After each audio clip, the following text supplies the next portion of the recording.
11:36 น.นะครับ14พฤษภาคม2568กราบสวัสดี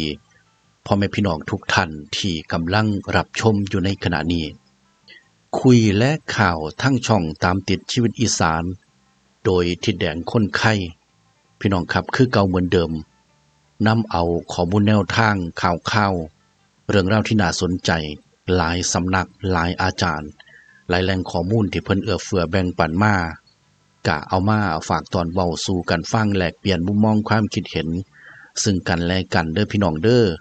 นะครับคลิปนี้สิพาพี่น้องมาฟังข้อมูลแนวทางเลขฝันของคุณรัศมีนะครับเพิ่นฝันดีอยู่เด้อพี่น้องครับเป็นโค้งสุดท้ายเนาะนะครับข้อมูลแนวทางจากแอดโชคอนันต์นะครับเพิ่นแบ่งปันมาพี่น้องผมแล้วก็แม่น้อยปทุมรัฐเด้อนะครับเพิ่นแบ่งปันมาตั้งแต่หลายมื้อแล้วล่ะ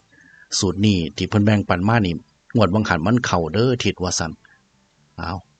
ทั้งข้อมูลภาพและข้อมูลเสียงที่แดงนำมาฝากตอนพี่น้องในคลิปนี้เป็นการทำนายตัวเลขนะครับทายตัวเลขผลการออกรางวัลของสำนักงานสลากกินแบ่งรัฐบาลจัดทำขึ้นเพื่อความบันเทิงเท่านั้นห้ามเล่นการพนันที่ผิดกฎหมายเป็นความเชื่อส่วนบุคคลโปรดใช้วิจารณญาณในการรับชมรับฟังนะครับสิภาพพี่น้องมาเริ่มต้นกันที่ข้อมูลแนวทางของเอาเป็นข้อมูลของแม่น้อยเนาะนะครับแม่น้อยปทุมรัฐที่เพิ่นแบ่งปันมาสูตรนี้งวดที่ผ่านมาเพิ่นเข้าเด้อนะครับเข้า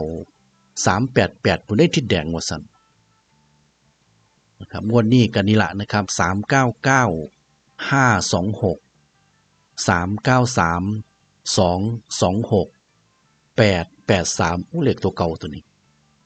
270 161 443 877พี่น้องครับ2ตัวนี้11กับ77เด้สังเกตว่าแม่น้อยเพิ่นให้มานี่สิเป็นเลขเบิ้ลเนาะเบิ้ลหน้าเบิ้ลหลังเลขหำจังซี่แม่พี่น้องครับนี่นะครับแม้กระทั่ง2ตัวนี้เพิ่นก็ให้เบิ้ลมา11กับ77อันนี้เป็นข้อมูลแนวทางของแม่น้อยเด้อนะครับแม่น้อยปทุมรัฐนะครับครับขอบพระคุณหลายเด้อคุณแม่นะครับคุณแม่เพิ่นแบ่งปันมาตั้งแต่หลายมื้อแล้วล่ะนะครับที่แดงเพิ่นเพิ่งสิได้เอามาสู่เบิ่งเนาะนะครับตั้งแต่มื้อแรกๆพุ่นล่ะแม่เพิ่นแบ่งปันมาชุดนี้ก็ได้งวดที่ผ่านมาตามสูตรนี้นั่นเพิ่นว่าเพิ่นเขาก็เพิ่นสิแบ่งปันนะครับส่งข่าวหาพ่อแม่พี่น้องท่านใดผู้ใดมีข้อมูลแนวทางเลขเด็ดเลขดีเลขดังบ่ว่าสิเป็นเลขสูตรเลขฝันเลขคำนวณเนาะนะครับหรือว่าเลขเลขลือมาแต่ไสก็ตามสร้างนะครับก็มีความปรารถนาดีประสงค์อยากให้พี่น้องท่านอื่นมีโชคมีหมานจังซี่ก็ขอเชิญนะครับสามารถแบ่งปันมาทางช่องตามติดชีวิตอีสานใดที่แดงคนไข้ยินดีเป็นสื่อกลางเผยแพร่ประชาสัมพันธ์ข้อมูลเหล่านั้นนะครับให้พี่น้องท่านอื่นได้รับรู้รับทราบนำกันต่อไปเนาะนะครับเถื่อมีบุญถึงกันพี่น้องครับบุญคำบุญสู้พาพี่น้องมีโชคมีลาภพร้อมกันจังสิกะนะครับโอ้คักปานหยังได้พี่น้องขอเชิญเด้อพี่น้องผมนะครับถัดมาสิเป็นแนวทางของอาจารย์แอดโชคอนันต์พี่น้องครับเพิ่นแบ่งปันมาจังซี่เด้อ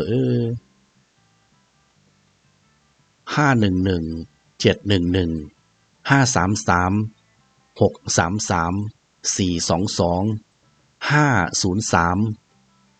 591แล้วก็693พี่น้องครับนะครับอาจารย์แอดโชคอนันต์นี่ครับเพิ่นก็ให้เป็นเลขเบิ่นท้ายมาเนาะนะครับ511 711 533 633 422จังซี่แหมนะครับอ้าวขอบพระคุณหลายเด้อนะครับอาจารย์ครับมักน้ำเพิ่นก็จังจวดจัดน้ำเพิ่นคือว่านั่นล่ะนะครับเท่าที่แดงสังเกตนี่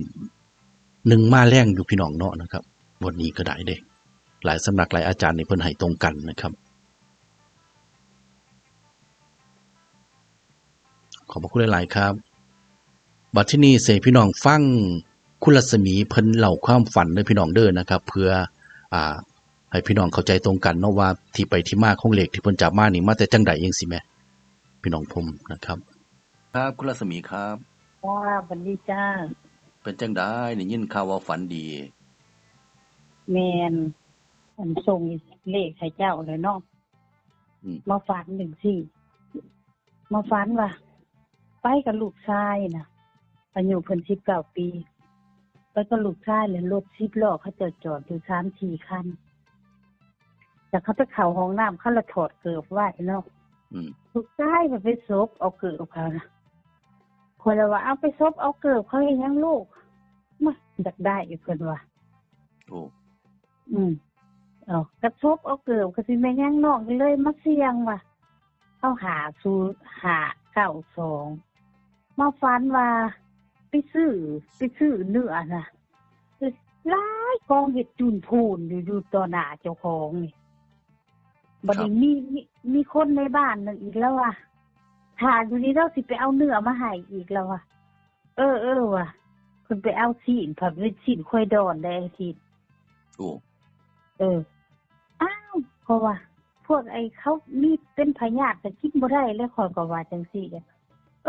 ควายดอนก็เอาหมดหลายแท้หลายว่าวันนี้มาฟันล่าสุดค่ะว่ามาฟันอีแม่กับอีพ่อมาหาอยู่เฮือนเก่าเพิ่นมีลูกน้อยอ้าวเพราะว่าเพิ่นถอดส่งมันออกขาสั่นนอกกางเกงเด็กน้อยน่ะส่งเด็กน้อยน่ะ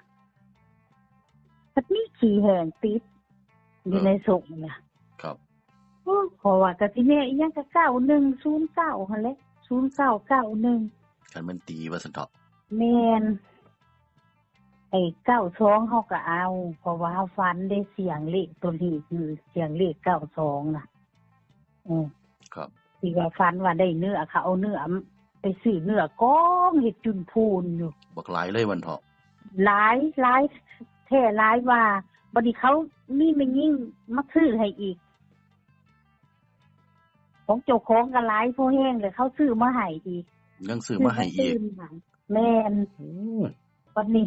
มาฝันล่าสุดเลยมือตีหาเช้านี้เนาะมาฝันว่าฝันแล้วมันบ่ดีแต่กรรมของเขาบักใหญ่ไอ้ทิดเอ้ยอ้าวมันก็สิว่าหยังกับหมากับม้าหาแล้วน้องก็ว่าขับม้ากับม้า91กับ92นี่แหละแต่ว่า92นี่หลายกว่าตัวให้อ้ายเผามาเอาแล้วก็เอาไปลงช่องมันดิให้เขาเจ้าสิทันได้ซื้อแน่ถ้าสมมุติเฮาเอาไปลงมือหวยออกแล้วก็บ่ทันอีกมันบ่ทันเนาะแม่นก็พอดีแล้วเว้าความฝันให้เพิ่นฟังเพิ่นก็สิได้เข้าใจที่ไปที่มาของตัวเลขนำจ้าครับแล้วน้องเขียนแล้วน้องสิส่งให้เด้ออ้ายเด้อครับผมจ้าสวัสดีจ้าสวัสดีครับครับพี่น้องครับกะก่อนหน้านั้นคุณรัศมีเพิ่นแบ่งปันมาตั้งแต่ฝันต่องวดเนาะนะครับนี่นะครับที่แดงให้พี่น้องเบิ่งแล้วในคลิปก่อน644 633 933 441 481 489 652นะครับ2ตัวนี้1441 8189 9844กับ33นี่คือคลิปก่อนที่ให้พี่น้องเบิ่งนะครับความฝันของคุณรัศมีล่าสุดที่เพิ่นเว้าให้ฟังเมื่อกี้นี่เป็นฝันโค้งสุดท้ายเด้อพี่น้องเด้อนะครับ